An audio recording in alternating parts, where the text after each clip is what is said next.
Colors Ayala. So, tabas natin yung freebies. Ito yung freebies niya. Meron siyang Enduro battery. Yan.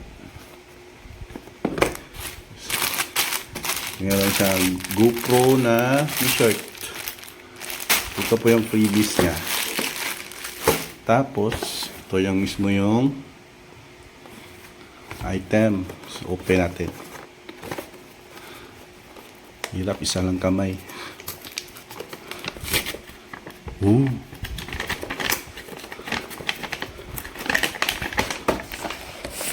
Teka muna.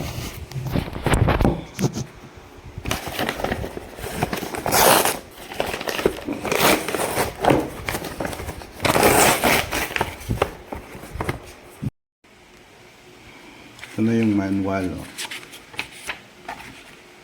Tapos, yung unit mismo, meron siyang kasamang USB. Type-C pa rin. Yung mount, yung para sa ano, sticker. Para sa helmet. Ito, battery niya, oh. Yung battery niya sa Hero 12 ay Enduro din. Ito. Naka-enduro na siya, kaya mas mataas yung minutes niya kaysa yung mga previous na GoPro Hero. So, ganito na talaga siya. Enduro battery na. So, mataas siya ng mga 10 minutes siguro. At saka, ito, meron pa siyang mount. At saka yung item mismo.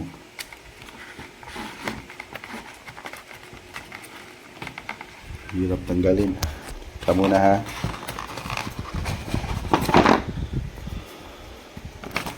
Yan. So, iba na yung niya, casing. Parang meron na siyang mga kasama ba talaga to? No, kita yung mga dots na. So, naka-sealed pa siya. Hindi muna natin to gagalawin kasi bibili muna tayo ng lanyard na may silicone para siya, safe. At saka lalagyan niya yung pouch niya. Nag-order na rin ako sa Shopee. So for now, hindi muna natin siya gagalawin.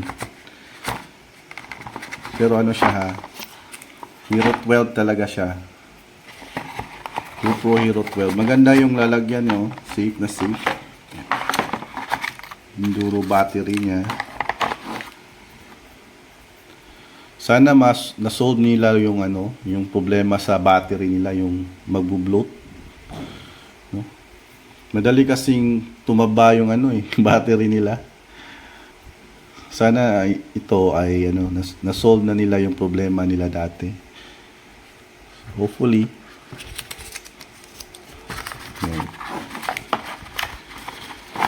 Wala pa tayong mga accessories masyado, no.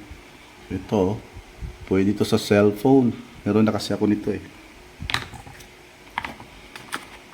Yan. So hopefully magagamit na natin to sa ating adventure, fishing, yun. Yan. Diyan ka muna.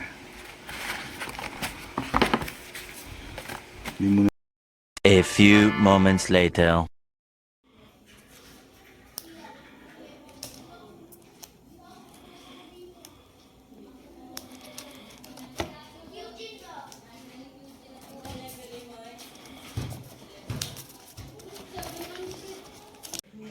Yan turn on English, okay. Agree. On. English, okay. Uy, wala tayong SD card. 20% kailangan i-charge. Okay. Nice. Ganda ng Hero eh. Hero.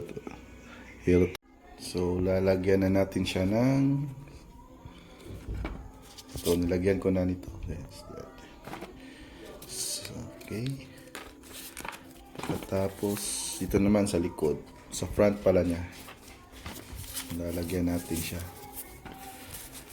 So, bago ko siya talaga gamitin ay ano talaga, bibili muna ako ng mga pang safety niya, no? Pati bag pouch niya, bumili na ako, no? Pati ano, lanyard with silicone case, bumili na rin ako. Importante ito guys kasi pag nilulubog mo siya sa tubig, hindi mapapasok agad yun. Doble ingat ba, no? Pag meron ka nito.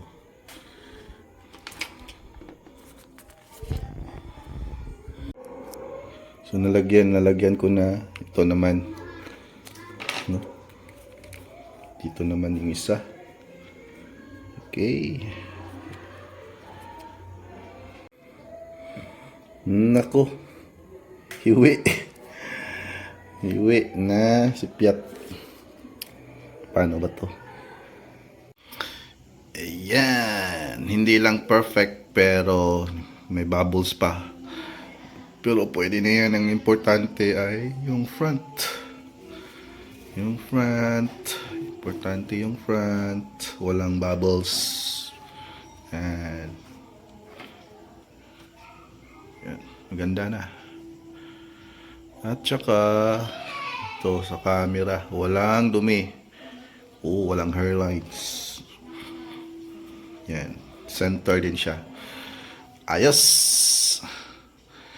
So, lalagyan natin ng silicone to. Meron na siyang SD card. Yan. Meron na siyang SD card sa gilid.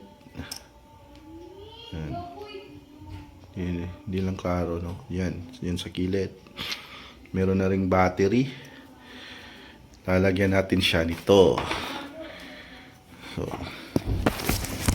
okay. Yun, no? Saktong-sakto. Uy. Yan. Saktong-sakto. Sa likod. Wow.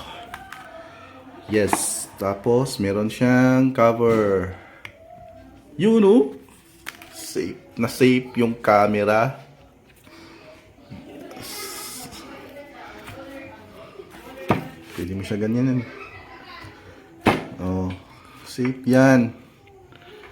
So, pag nilubog mo sa tubig yan, so, mataas yung percentage na hindi talaga siya mapapasukan ng water sa loob kasi ito rin. Kahit hindi ka na gumamit ng protective na niya. Ito lang yung ginagamit ko sa mga GoPro ko dati.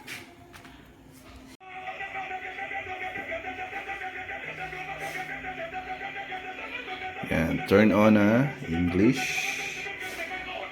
Agree. Siyempre mag-agree tayo. On.